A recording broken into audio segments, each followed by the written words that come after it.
Assalamualaikum, salam dan bahagia guru penggerak. Saya Feti Faiza, CGB Angkatan 11, kelas 175B Kota Mojokerto akan menyampaikan tugas koneksi antar materi modul 1.2 tentang nilai dan peran guru penggerak. Kali ini saya menggunakan refleksi model 4P, yaitu peristiwa, perasaan, pembelajaran, dan penerapan. Peristiwa. Momen yang paling menantang bagi saya setelah mempelajari modul 1.1 yaitu awalnya saya bingung bagaimana cara memahami filosofi pendidikan Ki Hajar Dewantara karena hal tersebut merupakan pengetahuan baru yang saya dapat. Namun, seiring berjalannya waktu, saya mulai memahami bahwa pendidikan itu bukan menuntut, tapi menuntun. Yang kedua, pendidik ibarat padi yang menuntun tumbuh kembangnya padi. Padi ibarat murid, menjadi padi yang berkualitas bagus dengan cara merawat dengan baik, memberi air dan pupuk secukupnya.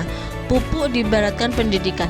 Nah, petani tidak bisa menuntut padi menjadi padi yang berkualitas bagus. Pendidikan hanya bisa menuntun murid sesuai kodrat alam dan kodrat zaman yang murid miliki agar menjadi manusia merdeka, cerdas, dan berkarakter. Yang ketiga, pendidikan menurut Ki Hajar Dewantara harus berpihak pada murid dan berhamba pada murid. Oleh karena itu, pendidikan harus berpusat pada murid dan pendidik berperan sebagai fasilitator murid dalam belajar mengkomunikasikan pengetahuan berbagai nilai atau karakter pada diri murid dan perkembangan zaman. Selanjutnya mulai berpikir untuk mengimplementasikan sehingga saya mempelajari tentang nilai dan peran guru penggerak.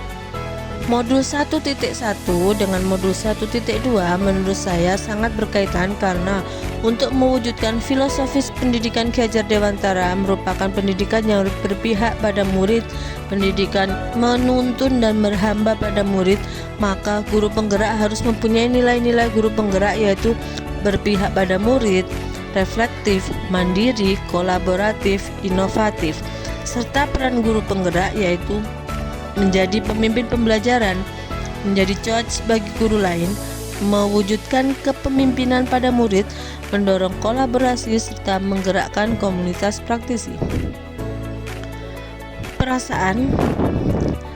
Yang pertama, saya merasa senang bisa mempelajari filosofis Ki Hajar Dewantara, nilai dan guru penggerak karena saya mendapatkan pengalaman baru dan pengetahuan baru yang saya perlukan untuk mewujudkan pendidikan yang berpihak pada murid, menuntun dan berhamba pada murid.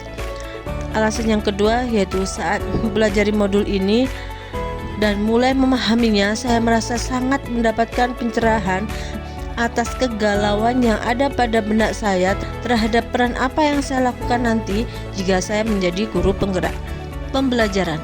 Sebelum mempelajari filosofis Ki Hajar Dewantara, nilai dan peran guru penggerak, saya berpikir bahwa pembelajaran di kelas hanya bertujuan mencapai nilai KKM. Nah, dan nilai sempurna bagi masing-masing murid dan tidak tahu bahwa pendidikan itu menurut kodrat alam dan kodrat zaman, menuntun dan berhamba pada murid. Selain itu, sebelum memahami nilai dan peran guru penggerak, saya berpikir bahwa peran guru penggerak hanya melakukan perubahan pendidikan di sekolah. Namun, setelah saya mempelajari nilai dan peran guru penggerak, bahwa sebagai agen perubahan pendidikan, seorang guru penggerak harus dapat mengimplementasikan dalam kehidupan sehari-hari serta melakukan peran guru penggerak di sekolah dan komunitasnya. Penerapan. Untuk menguatkan dan peran saya sebagai guru penggerak, saya akan mengimplementasikan nilai dan peran guru penggerak dalam pembelajaran di kelas dan komunitas di sekolah mulai dari 1.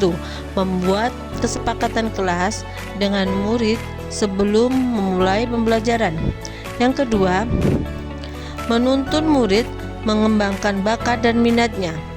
Yang ketiga, membebaskan murid memilih jenis produk dari tugas yang mereka kerjakan, baik berupa video, makalah, portofolio, gambar, dan lain sebagainya. Selanjutnya, yang keempat, melakukan tindak lanjut atau umpan balik yang diberikan murid atas proses pembelajaran yang sudah berlangsung. Yang kelima, memperbaiki kualitas pembelajaran agar menyenangkan sesuai kodrat alam dan kodrat zaman. Yang keenam, lebih sering mengikuti penguatan pengembangan diri secara mandiri tanpa perintah atasan secara daring atau luring. Selanjutnya, yang ketujuh, selalu berkolaborasi dengan teman sejawat dalam merancang pembelajaran yang berpihak pada murid. Yang kedelapan, kolaborasi dengan guru, mapel, dan wali murid terkait permasalahan yang dihadapi murid. Yang kesembilan, berkolaborasi dengan tim manajemen sekolah dalam menyusun program sekolah. Yang terakhir yaitu membuat video pembelajaran kreatif dan menarik bagi murid dan lain sebagainya. Terima kasih. Terima kasih. Salam dan bahagia guru penggerak. Wassalamualaikum warahmatullahi wabarakatuh.